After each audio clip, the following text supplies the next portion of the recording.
Almost 6 years ago, I lost my brother to suicide, and it was a complete shock. She was 11 years old, and she knew that the only way to get back to her grandfather was for her to die. Hit the address bar, and what dropped down was, I want to die today. How do I kill myself?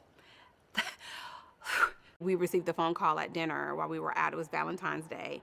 And that telling us that our daughter had cut her wrist and that we needed to get home. He had gotten an 87 on an AP US history quiz and just broke down in class to the point that he was digging his nails into his neck like this. She had stockpiled some scissors in her bedroom because she wasn't sure which scissors were going to be sharp enough. An academically gifted individual that came to me and said that she was thinking about hurting herself. She began to talk about suicide for the first time at 10 years old. And we were not sure if she was trying to manipulate us or if there was really something there, but she actually did attempt suicide at 14.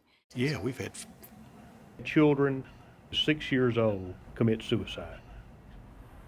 They're in the GBI morgue to be autopsied. What a tragedy. Grade school child commit suicide. I'm a pediatrician. You know what I'm supposed to be doing? I'm supposed to be curing ear infections, teaching parents how to feed their babies, making sure that they get their immunizations.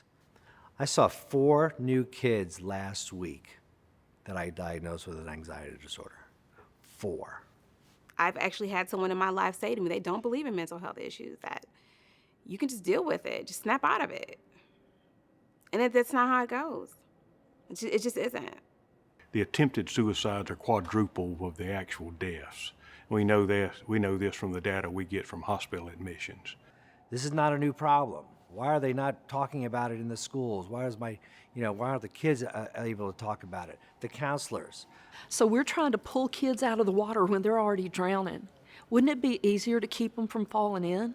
Wouldn't it be easier to take more steps and do more prevention around mental health?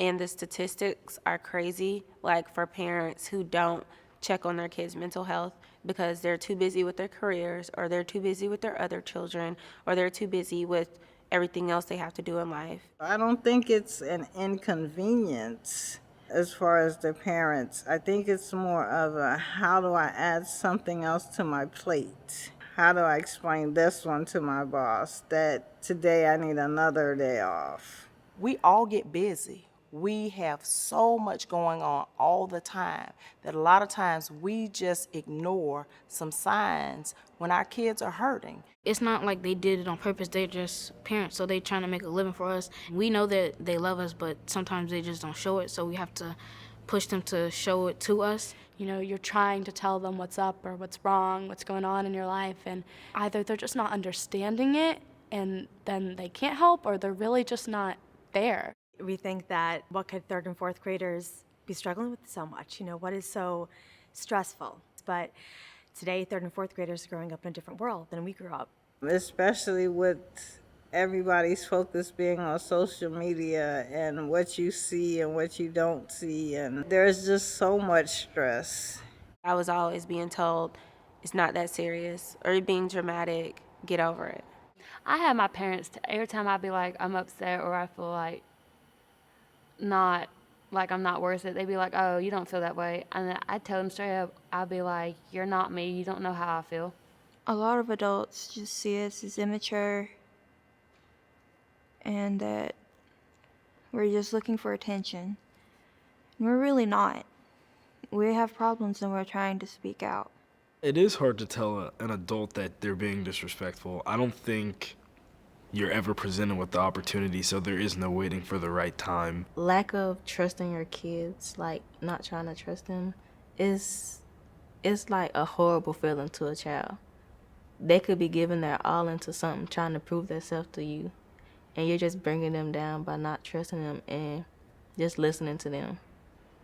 And if you think that people are not going to believe you, would you say anything? No. you just keep saying, I'll deal with it. I'll deal with it, until one day something happens and it pushes you over the edge. Their loved ones do not recognize the signs that the child is troubled and that they need help. I feel bad because I didn't notice the scissors.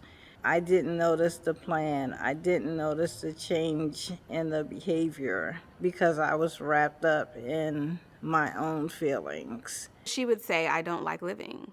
I don't have any friends. No one likes me. I don't sleep, mommy. Things like that.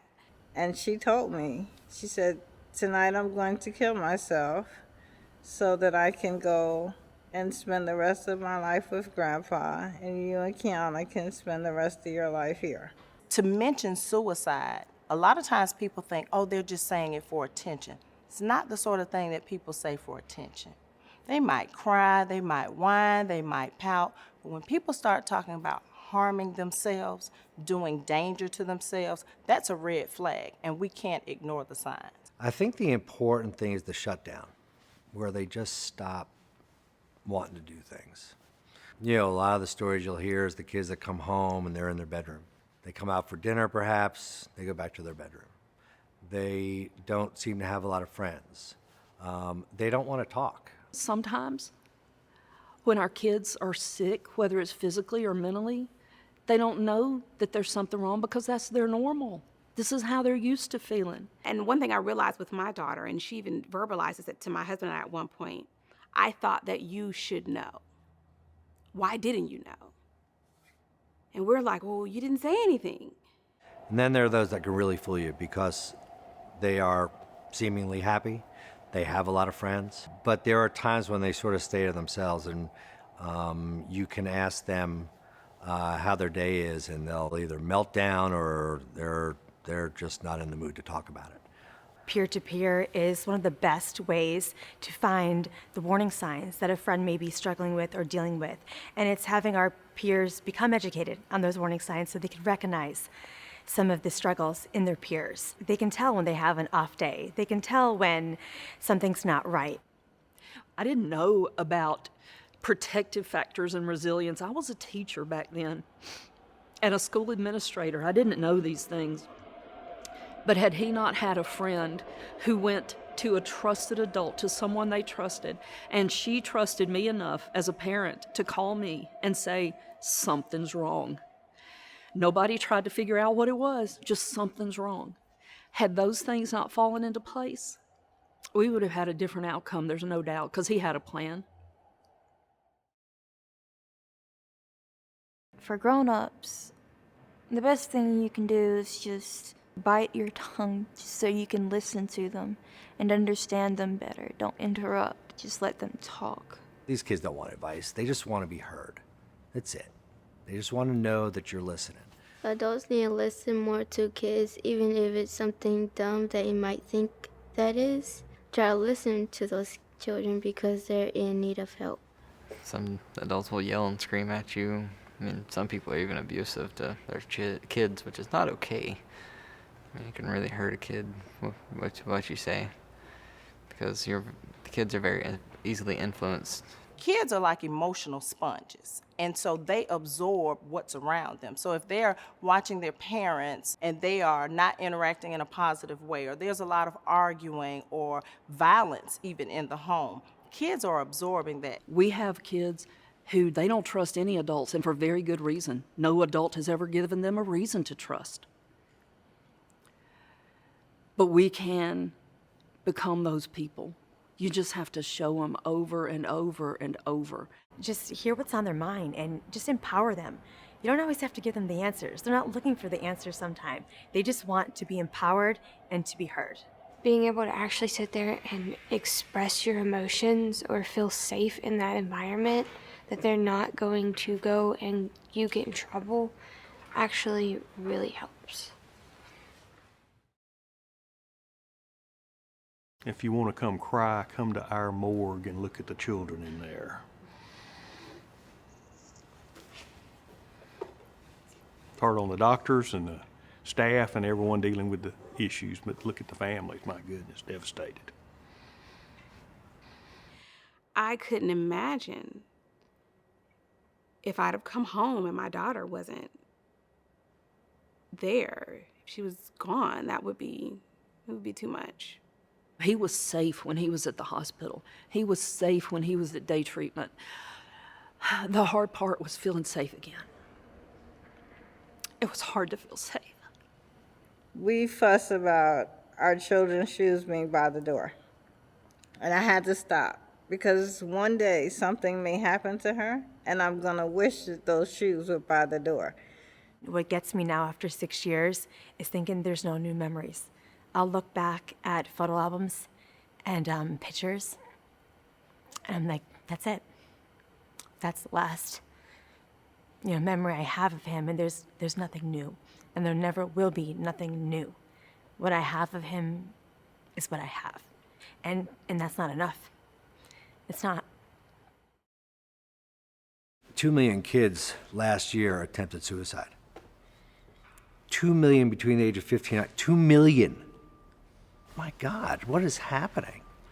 The second leading cause of death of teenagers between the age of 15 and 17 is suicide, and these deaths can be prevented. It's almost as if the entire industry of mental health, like it's just like a fad, and it's not. It's real, and people suffer and people die. And I think that's what people die, or people kill other people.